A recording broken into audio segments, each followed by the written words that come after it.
அறிவுக்கும் அனுபவத்திற்கும் வேறுபாடுகள் உண்டு, அறிந்திருப்பது தான்.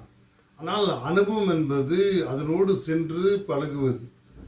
அறிவு என்பது நம் கற்றுக்கொண்டே நம்மை உயர்த்துவது. எப்பொழுதெல்லாம் நம்ம அறிவை மேம்படுத்துகின்றோமோ ஒவ்வொன்றை கற்றுக்கொண்டே அதை மேம்படுத்திக் கொள்ளலாம். அதிலிருந்து புதுமையாக நம் சிந்தியை சிரித்து சீர்தூக்கி அந்த அறிவை மேம்படுத்தலாம். நம்முடைய இருக்கின்ற அறிவை மேம்படுத்திக் கொள்ள பல உதாரணங்கள், பல விஷயங்கள் நம் உள்வாங்கக்கூடிய ஆற்றல் நம்மிடம் இருக்கிறது. ஆனால் அனுபவம் அப்படி அல்ல, அதனோடு பயணித்து செல்ல வேண்டும். ஒரு முறை மேடம் மேரி கியூரி, மிகப்பெரிய விஞ்ஞானி, ஒரு ஆட்டை ஒரு கயிறில் கட்டிக்கொண்டு வழியில் நடந்து கொண்டிருந்தார். ரொம்பவும் சிரமப்பட்டார். ஒரு காலகட்டத்தில் அந்த கயிறை இழுத்து இறுக்கமாக இருந்தார். ஆட்டின் கழுத்து நெருங்குவது போல் இருந்தது. அந்த எதை செய்தாலும் அந்த ஆடு நகர மாட்டேன் என்கிறது. உடனே ஒரு ஆட்டிடையன் வேடிக்கை பார்த்து கொண்டிருந்தான். உடனே மேடம் கியூரி பார்த்தார், அந்த ஆடு நகரவில்லை.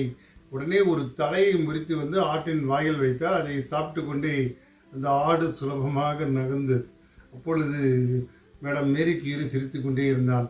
நான் வேணுமானாலும் மிகப்பெரிய விஞ்ஞானியர், அறிவியலியாக இருக்கலாம், ஆனால் ஒரு ஆட்டை கூட என்னால் சரியாக நகர்த்த முடியவில்லை என்பது அப்போதுதான் உணர்ந்து கொண்டான். அப்போதுதான் அந்த ஆட்டிடையனுக்கு இந்த கியூரி மேடம் சொன்னாராம், நான் எவ்வளவுதான் மேதாவி ஞானியாக இருந்தாலும் இந்த ஆட்டை நகர்த்துவதற்கு எனக்கு அனுபவ அறிவு தேவையில்லை. அதனோடு பயணித்தால் தான் அந்த அனுபவ அறிவு ஒவ்வொரு மனிதனுக்கும் விடும். அறிவை வளர்த்துக் கொள்ளலாம். அனுபவ அறிவு என்பது பயணப்பட வேண்டும். அப்பொழுதுதான் ஜெயிக்க முடியும் வாழ்க்கையில்.